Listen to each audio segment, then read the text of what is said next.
Biggest takeaway was probably the amount of collaboration. I think we're finally getting to the point where we're all have the same mindset. We're setting some good goals for moving forward, so that was nice to see. Well, I thought bringing all of our partners together and really having a discussion on how to retain people, how to keep them here, how to bring more people back to the community was very important and vital to our conversation today. I've really learned a lot about what everybody's doing.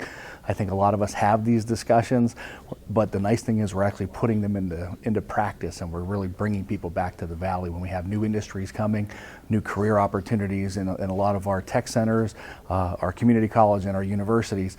We're all kind of banding together to make this a very solid quality region. There's so much knowledge in that room and so many good things happening in the community that we need to do it more often, and we also need to let everyone know what we found out in that room, because there's just a ton of great things going on. I came up with my own ideas just listening to everyone else talking. For example, we do a program, as I mentioned, called STEM TC, and it's for girls who want to go into the STEM field.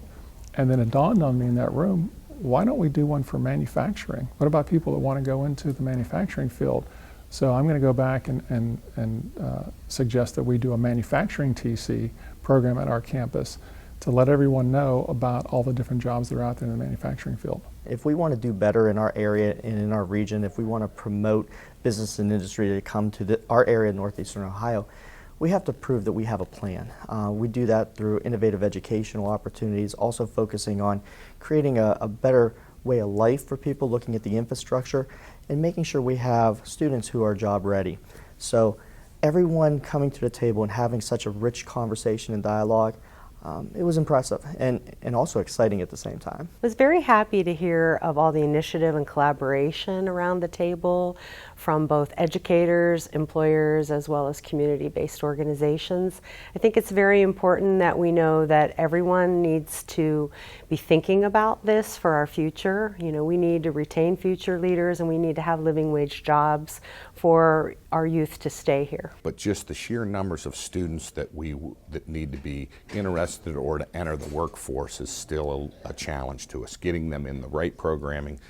We know there's jobs out there, and getting, I think, students to realize and parents to realize that these are viable, well-paying jobs for the future. Well, I think having industry impacting that, especially having new industries coming, you know, we talk about the Lordstown and all the companies that are there, but we have a lot of quality organizations and companies that are local that have been here for many years. It's drawing those people back to those industries, creating opportunities employment-wise. It starts there, but then it's also having those aesthetically pleasing communities to live in. You know, we talked about the infrastructure today. We talked about, you know, beautiful sidewalks and communities where people want to participate and be engaged. Once we start developing those a little better, I think all of us do a great job independently, but I think it's bringing everybody together and collectively saying, what do we want our region to look like? Brain Gain is sponsored by Sweeney Chevrolet Buick GMC, the Mahoning Valley Manufacturers Coalition, and the Moransky Companies.